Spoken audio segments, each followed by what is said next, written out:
こんにちは、さゆりです。先ほど面白い質問をもらったので、その質問に答えていきたいと思います。私はポッドキャストや YouTube で方言を話しますか？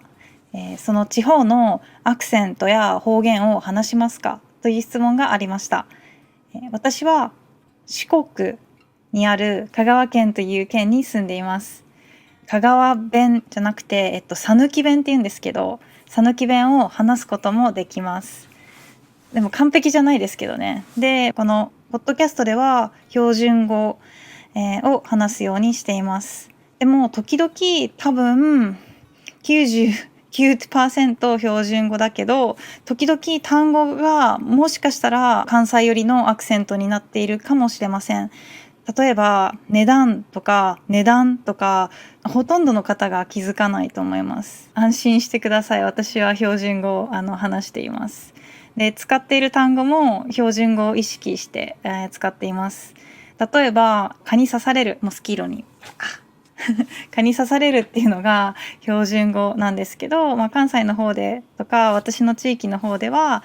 蚊に噛まれるっていうんですね。その違いを知っているので標準語を使うようにしています。あと他の例だと大学生が1年生2年生3年生4年生って使うんですけど、なぜか関西の方の大学だと1回生2回生3回生4回生って言ったりします。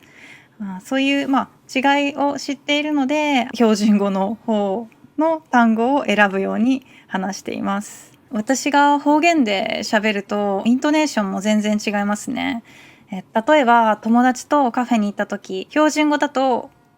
ちょっとお手洗い行きたいから荷物見ておいてくれないかなって言うんですね。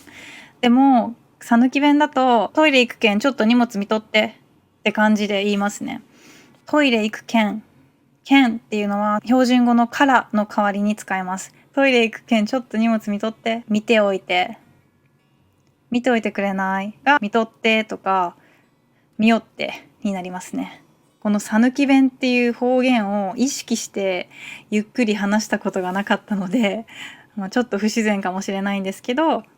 こんな感じで変化します。同じ言語なんですけど、自分の中でスイッチを変えないとなかなかうまく切り替えができないですね。皆さんの言語にもありませんか？その地元の人と喋る時と地元じゃない人と喋る時、アクセントや単語を変えませんか？私は東京にも住んでいたので、東京に住んでる時はできるだけ香川の人ってバレないように標準語を話すようにしていました。そしたらもう逆に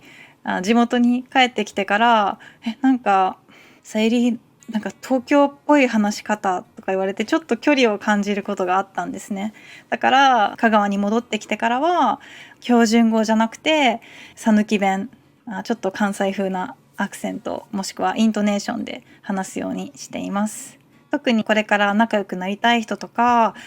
がもし香川の人だったら標準語じゃなくてその地域の、言葉で話した方が仲良くなりやすいので、それを意識するようにしています。はい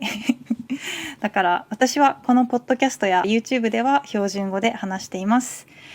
私の讃岐弁がもっと聞きたい方はぜひ